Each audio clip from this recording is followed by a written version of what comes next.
FBI Director James Comey testified before Congress today again, about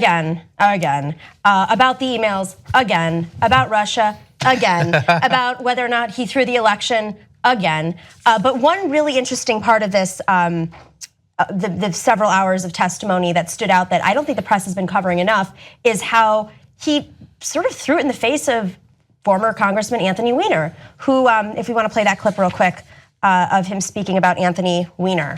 Then they worked night after night after night, and they found thousands of new emails. They found classified information on Anthony Weiner. Somehow, her emails are being forwarded to Anthony Weiner, including classified information by her assistant, Huma Abedin. And so they found thousands of new emails. Thousands of new emails. It's all Anthony Weiner's fault. When Secretary Clinton spoke on stage yesterday with Christiane Amanpour, she never mentioned Anthony Weiner. I wonder why she didn't blame him. Well, because it's much easier for her to blame Comey, and that's exactly what she did yesterday. One reason why I keep talking about this, and I find it so maddening, is because there's a mythology around the Comey letter that's sort of crystallizing into history, and it's being pushed by liberal pundits, Democrats who want to absolve Hillary of culpability. They want to just heap the blame all on Comey. But what Comey really revealed today, and this should really be emphasized, is that, quote, thousands of new emails were found on a device that had not initially been turned over to FBI investigators. Now, the argument that the Hillary team put forward all throughout the 2016 Democratic primary was that this was a nothing burger, right? They were totally compliant with the investigation. There was not going to be any political liability here. But according to Comey, and again, we're taking his word at face value, but there's no reason to doubt at least this detail. New emails that hadn't been assessed were withheld from the investigators, and then because of Weiner's hijinks and his relationship with Huma Abedin, it catalyzed the reopening of this investigation. And I think the way people are sort of crafting a mythology around this to solely blame Comey or isolate the Comey letter as a variable is really destructive, because it's sort of marring their ability to honestly assess what happened in 2016, and it's just gonna continue. We're not gonna stop talking about this anytime soon. And the reason why they found these emails was, it was reported, through this testimony, that Huma Abedin would forward classified emails to Anthony Weiner to print. So I'm pretty sure that, well, then I'm sure there's going to be a criminal prosecution of Huma and Anthony and Hillary and everybody, right? Because that's illegal. Well, they said the intent. It was not with the intent of a criminal activity. Yeah, that doesn't matter. I'm pretty sure that doesn't matter. We've prosecuted lots of people for that kind of stuff. But they were black. Let's be real. Yeah. So no, I mean it's just disgusting the two-tiered kind of justice that we have for people. I mean that you can't forward classified information to someone who and then to print. So they know that that's not okay. They know printing. Those people are at the tippy top of government, right? And so she's the right-hand person to the Secretary of State, and she doesn't know that sending classified emails to her frickin' husband to print is wrong and illegal. Of course they do. So, but this is the plutocrats never get prosecuted. The law and order is for everybody else. So there's part here in this article. It says Comey says, to my mind. He's talking about WikiLeaks. It crosses a line when it moves from being trying to educate the public and instead becomes about intelligence porn, quite frankly. A huge portion of WikiLeaks activities has nothing to do with legitimate news activity, he said, but simply about releasing classified information to damage the United States of America. Well, that's fantastic, and I would love the head of the FBI to be the person to decide who's doing legitimate news reporting and who's not. I think we certainly need a guy in the government who's been already proven to be corrupt on every side of every issue, according to everybody who hates him. Because if you're a Hillary Clinton person, you hate him. If you're a Republican, everybody's said this guy was corrupt at some point. But this guy knows that it's a news organization that's really not reporting news. That's really what's happening. You mean the news organization that exposed war crimes inside of our own government that no one got prosecuted for except the people at the very bottom? You mean that kind of news organization? So if Comey had any integrity, we wouldn't be attacking the press exactly like Trump does. So the Clinton strategy is obviously blame a lot on Comey when it's convenient to them. At the same time, Democrats have praised Comey as well.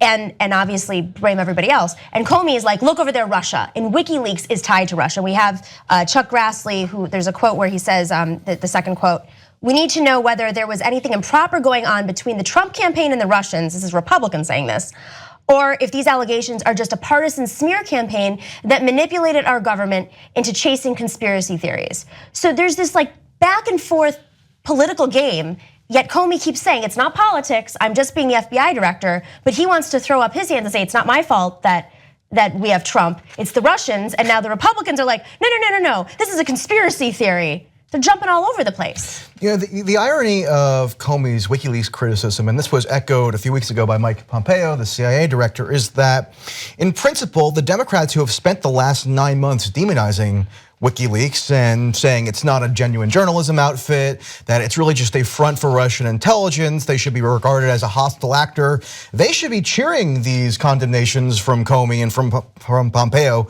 because they're perfectly in accord with what Democrats have been putting forward now for a very long time about the supposed disreputability of WikiLeaks. So it just goes to show how myopic and short-sighted those Democratic criticisms of WikiLeaks were. Just because they happen to damage Hillary Clinton's political prospects doesn't mean you should, in a broader sense, demonize WikiLeaks, which is obviously going to come back to bite you once a Republican administration is in power. And that's what's going on right now. When do you guys think this is going to end? When are we going to stop debating the 2016 election? As soon as Hillary gets elected again. It's never going to end. It really is never going to end. You know, Nate Silver just put out a whole discussion of the impact of the Comey letter today because there's still more analysis to be done here. Actually, Hillary Clinton just yesterday cited Nate Silver. Did you see that? So his words are seen as gospel, and there are just so many fallacies. Even though he was wrong pretty much about everything in the last election, right? Pretty consistently in error, let's say, within the margin of error. Yeah. No, but he even did. I know I'm dwelling on maybe a trivial detail, but if you go and read Nate Silver's article today, he even denies that the FBI investigation into Clinton's emails was reopened in October. He disputes that the word reopen is apt here. So, and then that's just beyond ridiculous at this point. You know, Dianne Feinstein even acknowledged today that it was reopened. The New York Times, in its definitive look at Comey in the 2016 election a couple weeks ago, used the word reopen. So for Nate Silver, who's seen as somebody in a position of influence and who has a lot of leeway over how people analyze politics, if even he is not willing to accept basic details of what transpired last year, I have a hard time believing that we're going to be done debating this anytime soon, because so much is still in flux and there's still such a stalwart unwillingness to actually grapple with the reality of what happened, which is that there was a concerted propaganda campaign launched by Clinton's campaign surrogates and Democrats to deny that the email server investigation was of any significance, and to say that even people on the left who raised concerns about it during the primary process, they were in league with this right-wing hate campaign against Hillary, and they had no right to be bringing this up, and it was just a cheap talking point that they were purveying. No, actually, it turned out to be such a, not a nothing burger, but such a something burger that according to them now, in their estimation, it cost her the election. So if people don't come to grips with the propaganda and the active deceit that was used here to cover up, which was a hugely consequential investigation, then I don't see how we really move forward. Another thing is that it's not so much about Hillary herself in terms of why this issue needs to be examined, meaning the Comey letter and the false history that's being constructed.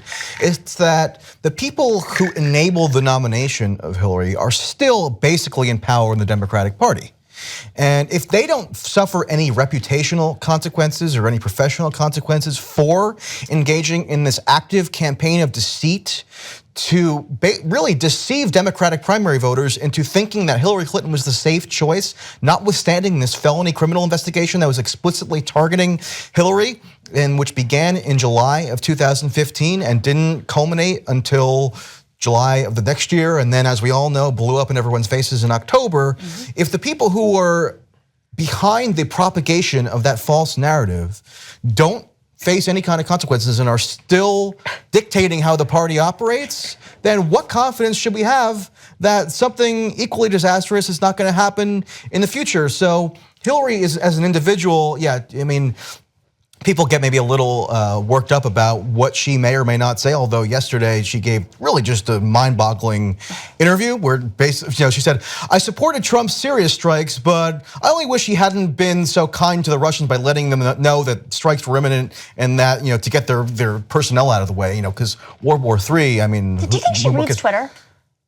No, I'm serious, because when I heard that statement, I was wondering, have you been in the woods not speaking to anybody? Because newsflash, you can change your mind about the Syria airstrikes. And no, she doubled down on it. She's like, yeah, it was a great idea. I think she has